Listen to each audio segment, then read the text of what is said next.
একটি আসামি কুকুর জেল থেকে পালিয়ে সিংহের মুখের মধ্যে লুকিয়ে পড়ে, কিন্তু সেখানে গিয়ে দেখে তারপরে আসামি কুকুরটি উঁচু গাছের ওপরে পাখির বাসায় লুকিয়ে পড়ে, কিন্তু সেখানেও পাখির ডিমটা ভেঙে পুলিশ মামা চলে আসে। কুকুরটি জলের মধ্যে লুকাবার জন্য সমুদ্রে ঝাঁপ দিলে সেখানে দেখতে পায় পুলিশ মামা মাছেদের সাথে সাঁতার কাটছে এবং আসামি কুকুরটিকে আবার ধরে নিয়ে গিয়ে জেলে বন্দি করে দেয়। কিন্তু কুকুরটির কাছে একটা জাদু পেন্সিল থাকায় সে দেওয়ালে একটা দরজা তৈরি করে এবং সেই দরজা দিয়ে আবারও সে পালিয়ে যায়।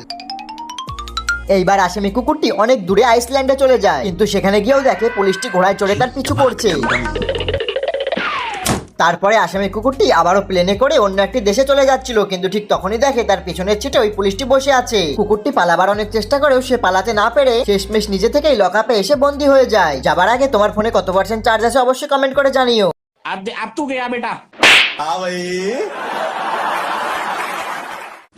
এই লোকটি আর এই খরগোশটির মধ্যে একটি প্রতিযোগিতা শুরু হয়। अमरेंद्र बाहुबली यानी मैं। লোকটি প্রথম রাউন্ডে খরগোশটিকে মেরে নিচে ফেলে দেয়। अब देख तू अब तू गया बेटा, अब तू गया देखते।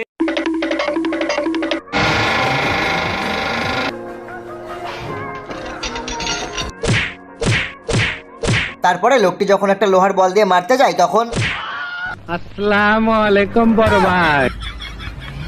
খরগোশটা তার নিজের বুদ্ধি দিয়ে এখানে একটা নকল স্ট্যাচু বানিয়ে রাখে, আর ওই লোকটি পাগলের মতো পুরো মূর্তিটিকে কেটে ফেলে। ঠিক তখনই খরগোশটা পেছন থেকে ওই লোকটির পাছায় একটা সুস ফুটিয়ে দেয়। তুই কি আমারে ফুটপাতের মাস্তান ভাবছস? তারপরে ওই খরগোশটিকে মারার জন্য একসাথে অনেকগুলি সেনা চলে আসে, কিন্তু ওই খরগোশটা একাই সমস্ত সেনাগুলিকে মেরে কুলপাট করে দেয়। क्यों हिला डाला ना।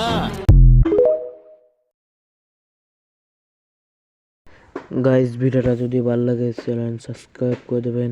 আপনি যদি আপনার মাকে ভালো থাকেন